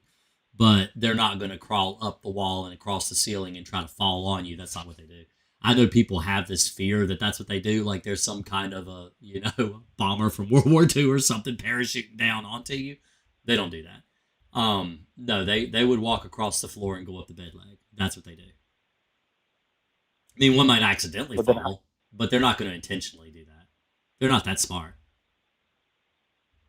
If they did crawl up the ceiling, though, how would they end up getting on the bed if the bed's in the middle of the room? They go back across the ceiling to the wall. They come down the wall. They go up the bed leg. Oh, so they just wouldn't crawl across the floor. They would just go down like that. Okay. Yeah, they'll crawl across the floor. They'll crawl across the floor. I always tell people to pull the bed about 6 inches to a foot away from the wall anyway, so it keeps any sheets from giving them an alternative route into the bed that isn't treated. And that way it forces them up the bed leg. Treat the bed leg. Spray the bed leg with Crossfire. So they have to go up the bed legs. There's only four points of contact, which is each bed leg that touches the floor, unless you've got a center post that touches the floor too. And in that case, you need to spray that too. But everywhere the bed touches the floor, you need to spray.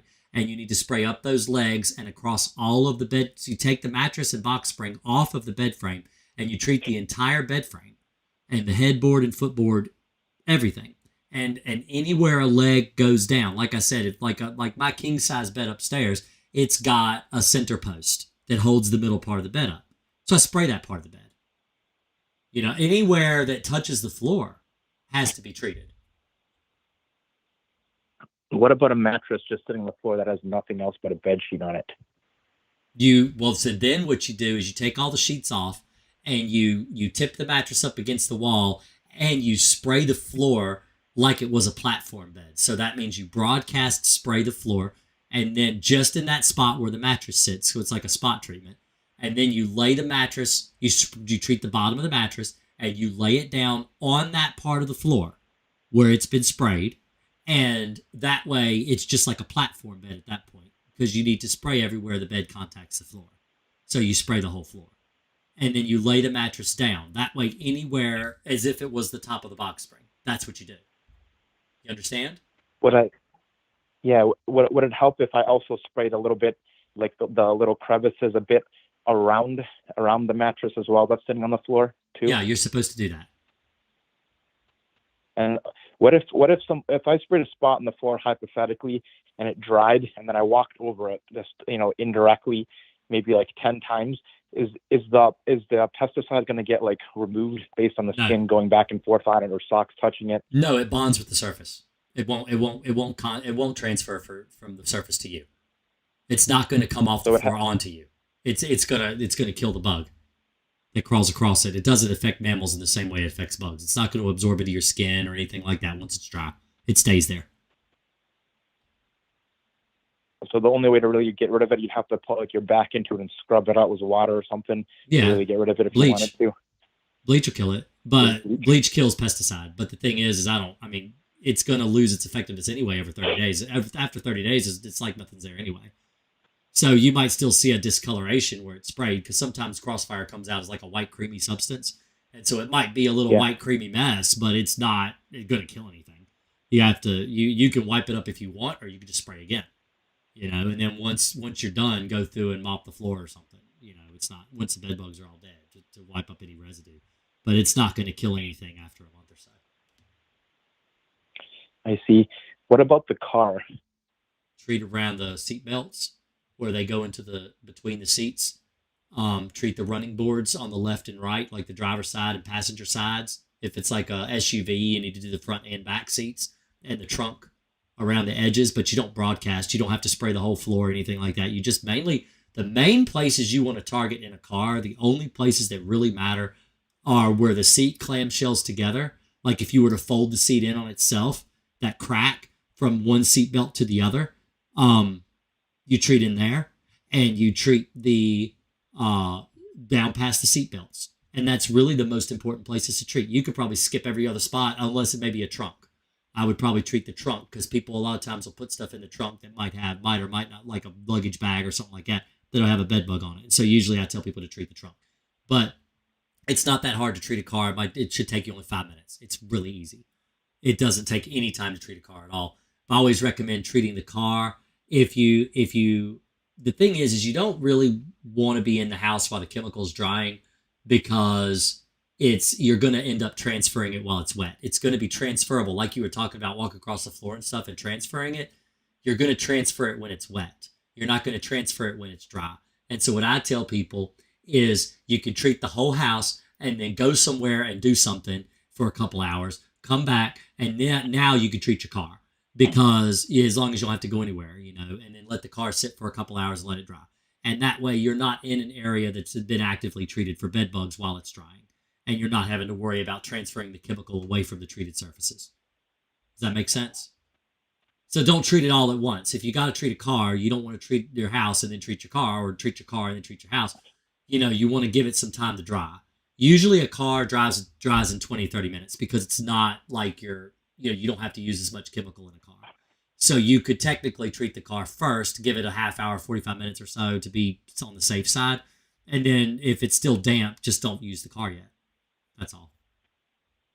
Do you have a public video on what spots to spray where you show exactly on your channel? Yeah, if you search my channel for car, you'll find it right away. I only have maybe 2 or 3 that are on my channel where you treat a car. It's really easy to find. It's like I think it's a picture of a Volkswagen Beetle on the thumbnail. I think. Yeah, Let's see. I see. Yeah, because I originally ended up moving to the house because I messed up my apartment. It's probably going to sound pretty stupid, but I went a little crazy with the Crossfire. We had carpet flooring, and I sprayed probably like 3 gallons in one bedroom, which sounds outrageous probably Yeah, it's a to lot. you. And that I use bedroom's, like, one. permanently I'll use smelled. a quarter of a gallon on a 7-bedroom house. Quarter of a gallon? Maybe half a gallon tops on a whole house. I absolutely just like lost it, and I just sprayed everything because they were driving me crazy. And the smell would just not go away, especially when I opened and closed the door. You could smell it in, and I was like losing my mind. So I like literally went out and got a house within like the next 2 weeks, and moved all my crap out of that apartment. I won't even step foot back in that place. I still have like 6 months lease left, but I'm not gonna ever go back in there. Yeah, but I mean, people do use more chemical than they need. But the truth is it really doesn't take very much to kill a bug. You got to think about the size of a bed bug. It's not very big. It's not going to take that much chemical to kill one. And where you're treating in those areas, like I said, there's cracks and crevices and stuff. You think, well, that's not really a lot of chemical, but you're also not the size of a bed bug. You're a lot larger. So things are going to look differently to you than it does to a bed bug. And so when a bed bug crawls in that surface, it's surrounded with chemical and it's all over it. It's like it's taking a bath in pesticide. And where you're like, wow, it's really hardly anything. Let me put some more there. You don't need to. It doesn't need that much. A lot of times people will tell me when I go in their house, it's like, is that all it takes? And I'm like, yeah, that really is. That really is all it takes. Well, I don't think you're doing a very good job. I'm like, I don't know. The hundreds of reviews I've got, I'm pretty sure I'm doing the job I need to do. I've been doing this for 26 years. But, a lot of times I'll just tell the customer, look, this is the way it's done. I can't overspray because that's illegal. It's against the law. And you can always get the chemical and do it yourself behind me if you want. But if you want to spray more, but you don't need to. This will work. It will work. So. Yeah. Like, I like you a lot in everything that you do on your channel. Like when I try to call the 2 local experts I found on Google in Detroit over here, like the first guy I called, he wouldn't tell me what chemical he was going to use. And then he told me that, if you don't sleep on a chair or a couch, then you should not spray it. Don't worry about it. There's no bugs there at all. It says only places you sleep is to spray. And like when he said that, I kind of didn't really trust him anymore after that. He just didn't and then do the a other good guy, job. He's lazy. Yeah, and the other guy didn't even know what Crossfire was. I had to explain it to him for 15 minutes. It was news to him, and he was a professional. Well, the thing is Crossfire has only been out for about maybe 10 or 11 years. It's a newer chemical. And a lot of these guys, I mean, let's face it. There are top companies, and I'm not going to list names. I'm sure people in the chat could tell you two top companies. In fact, there's someone in chat right now that used to work for one of those top companies said earlier. But the thing is there's 2 nationwide companies in pest control. They buy their chemicals in bulk. They buy usually at the first of the year or when they're on sale. They buy a very specific amount. They buy a very specific type of pesticide. In fact, one of those companies has already offered to buy my business and allow me to still work as a franchise. But then I have to do things their way. I have to use their chemicals. And I don't do pest control wrong. And I've been doing it for a really long time. And I told the guy on the phone, I'm like, look, you're expecting me to sell you my company, keep like a 50% cut or a 60% cut of the profits when I could keep 100% of the cut of the profits and take the work away from you because you're not doing a good job. I don't mind doing that. I would rather do that. And the guy hung up. But the thing is that they will only use certain chemicals because that's what they get. That's what they're told they have to use. And so a lot of these guys don't know about Crossfire because they don't have it. And because it's so new, really, on the spectrum. I mean, like you said, Temprid's real common. Most exterminators use Temprid. but that's because it's been around for over 30 years and it used to do a really good job for things like bed bugs. Doesn't anymore. But they'll just go more frequently. And it's like, if it won't work and it hasn't worked over and over and over and over again, well, then it's time to change and look at different chemicals. And MGK is out there. They've been out there. They're a huge company. People have known about them for years. In fact, I guarantee you a lot of these big name brand companies are using some of MGK's products. But I don't know why they don't use Crossfire. Probably because it's really expensive. It's the most expensive pesticide for bed bugs on the market other than Apprehend. Apprehend's ridiculously expensive. But it's also something that can only really be used effectively by a professional. So they kind of have you over a barrel. You're either going to spend the money or you're not going to have it. But there's no competition. I see. What do you think is a reasonable price if I tried to hire an expert in my local area, like for a first payment for them to come and spray everything? I have a basement, and then I have a couch in my living room, and then I have a baby that sleeps in his room, but he has like a little kind of a crib. And then I have my daughter sleeps in her own bedroom, and then my wife sleeps in another bedroom. The thing so we have total 3 bedrooms. Everything is different. Everything is relative to where you live. Like, I do statewide bedbug control. To give you an idea of the different prices that I've seen in the market, Northern Virginia, I got a bid for $12,000. I didn't price the job. This was from a different company. Priced a termite job, a bed bug job for $12,000. One time, all they were going to do is spray, and I think they were going to use Temprid, and that's what they were going to use. That's what they priced it. It was a 5-bedroom townhouse, and townhouses are not very big. They're basically just straight up. It's like 2-3 stories, and the bedrooms were really small. And he was wanting to charge, like I said, $12,000 for a one-time service. And then out towards Virginia Beach, which is about an hour or so south of Northern Virginia, up around Springfield, is where that price came out of. There was at Virginia Beach around the Norfolk area, another guy priced a job $1,600. So it's volatile. It's a very volatile market. I'm a lot cheaper than most people, but the reason I'm cheaper is because I don't care so much about money. I'd rather just do the job. I mean, I got to get paid. I got to be able to take care of my family. I've got kids. I got a 5th one on the way due in June. And so, I've got to be able to pay to take care of my kids. I got to put a roof over their head and everything. So, there is a price to business. But I try to be as cheap as I possibly can and still make a profit. Where most exterminators are just not that way. Most exterminators charge, they've got to worry about, well, let's say Bob goes out and does a bed bug job and hurts his back. Well, now Bob's going to sue the company for workman's comp, and he's going to be out of work for however long. You can't hire somebody to replace Bob because he got hurt working for you, and now you got to worry about all this stuff because Bob went and flipped the couch upside down and hurt his back. I'm not going to do that because I work for myself, and I don't get an option. Like, if I hurt my back, like my back hurt right now, I don't get an option. I have to go out. I have to work because I got to feed my kids. The food stops coming in if I stop working.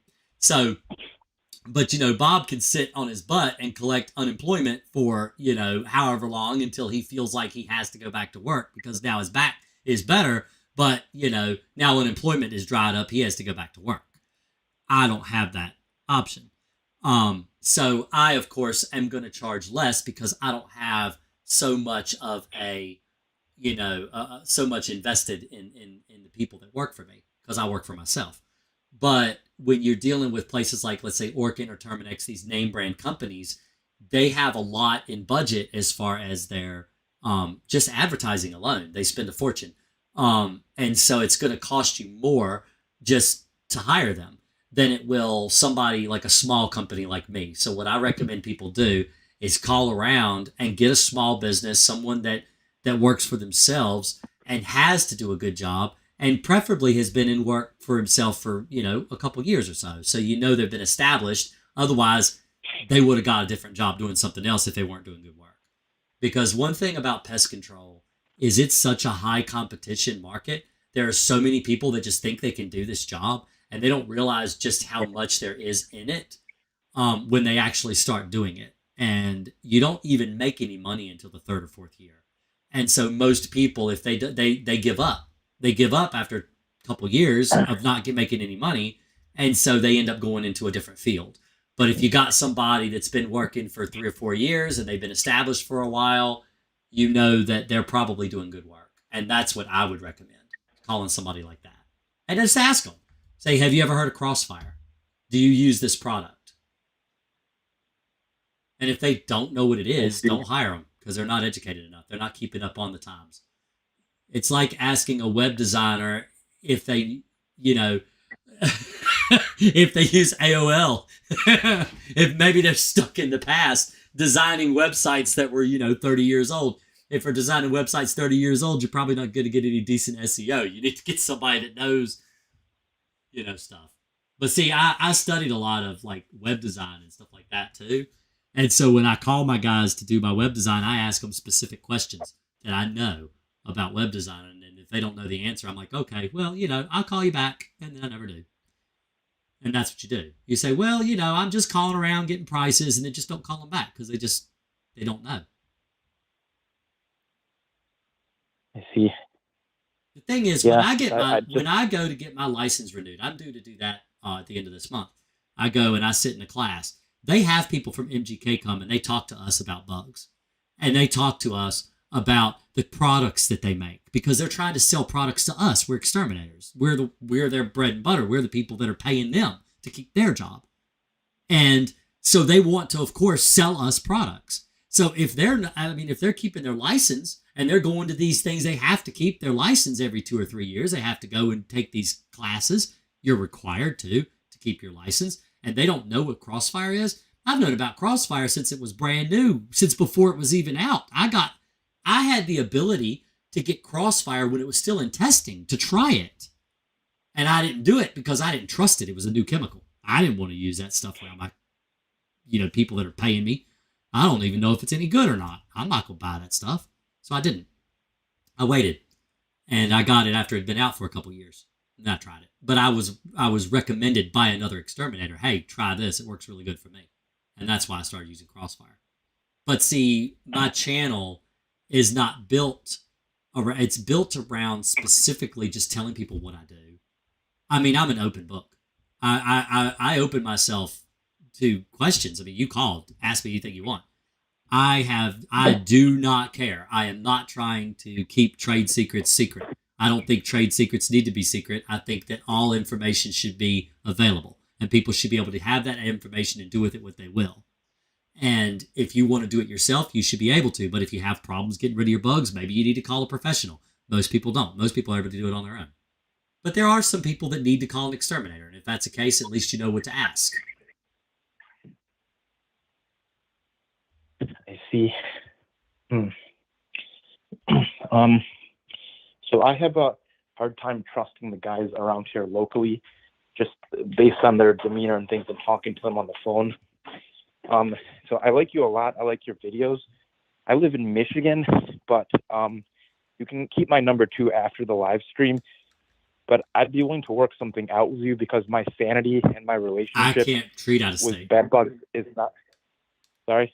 I can't treat out of state if that's what you want. I can't do that. I mean, there's no way I could work something out. Yeah, like there's no way. So write a fairly decent check for it. Yeah, there's no way. It's not possible. I can't do it. It's a very large risk. I could lose my business. I can't do it. I can't treat out of state if I'm not licensed. The thing is, in the United States of America, you're required to have the license of the state that you treat in, and I'm only licensed in the state of Virginia. That's the law, and so I don't break the law, and I don't want to risk a future for my family. That's a lot to ask for me to be willing to risk that, and I'm not going to do that. So it's not possible. That's why I've got my YouTube to help people do it on their own. So if you can't trust the people that live near you, then you can trust yourself. Yeah, I would do it yourself. But that's the best I can do. I can't drive to Michigan. I can't fly to Michigan. I don't want to come to Michigan anyway. Oh, got too much snow up there. Man, I mean, for one day, I'd be willing to fly you up here, have you do the job, and take care of it. I'd give you all the supplies you need. I'd write you a check, and I'd fly you back. I know, but I can't do it. I know I can't do it, though. I'm really sorry. But anyway, I got to get off here and leave room for. I got to get off here anyway. I got to get to bed. So you have a good night. All right. All right, everybody. That was a long phone call, but it was a really good, lots of really good questions. And that's why I try not to let a phone call go that long, but that was amazing questions. I thought every question was really, really good. And one of the things, I actually had a friend, to go back on this licensing thing that he had asked about, wanting me to go to Michigan to treat for bed bugs. I want to explain some things. So I have to treat in the state that I'm licensed in. You can lose your entire business.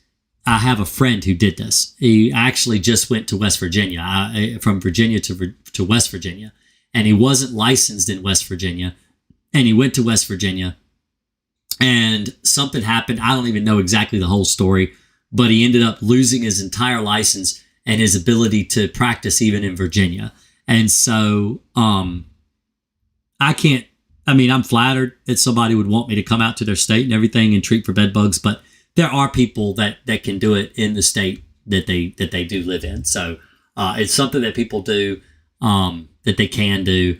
And I know it's hard to trust people in the state you live in, or even in the area you live in, to be able to do the job correctly.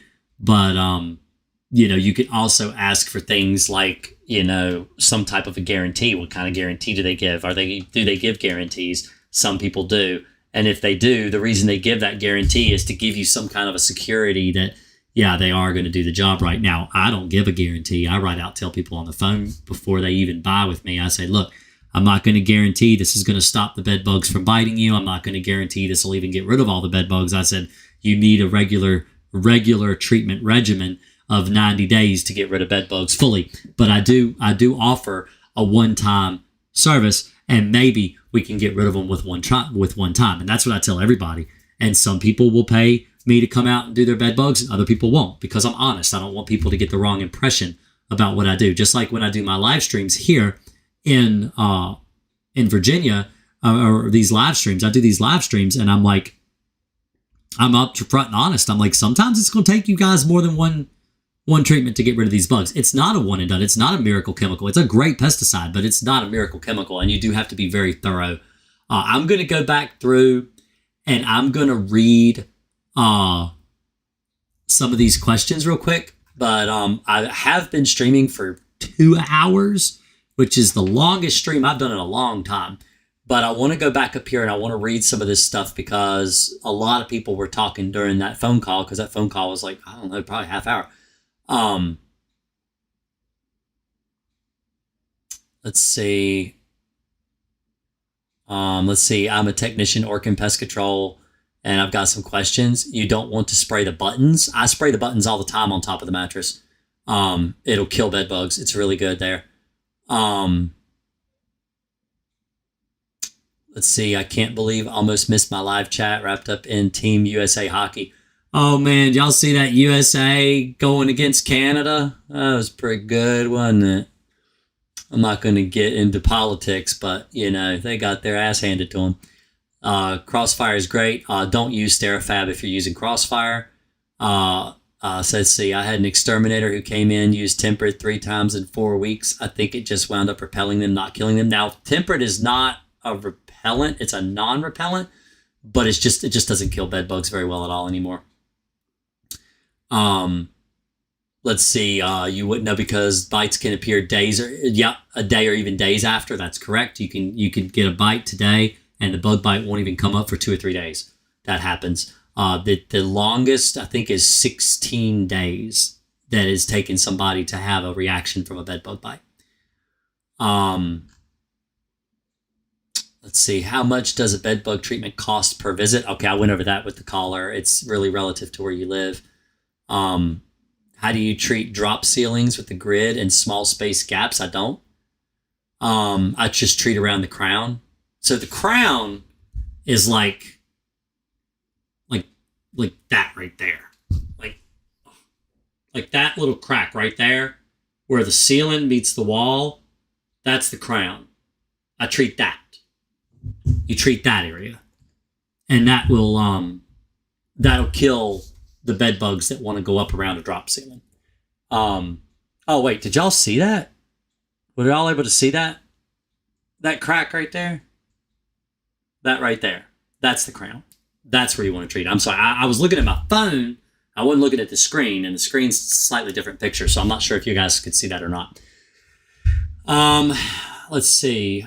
Lots of exterminators won't even do bed bug jobs, and the ones that do don't even know the bugs that well. Yeah, I know. It's sad.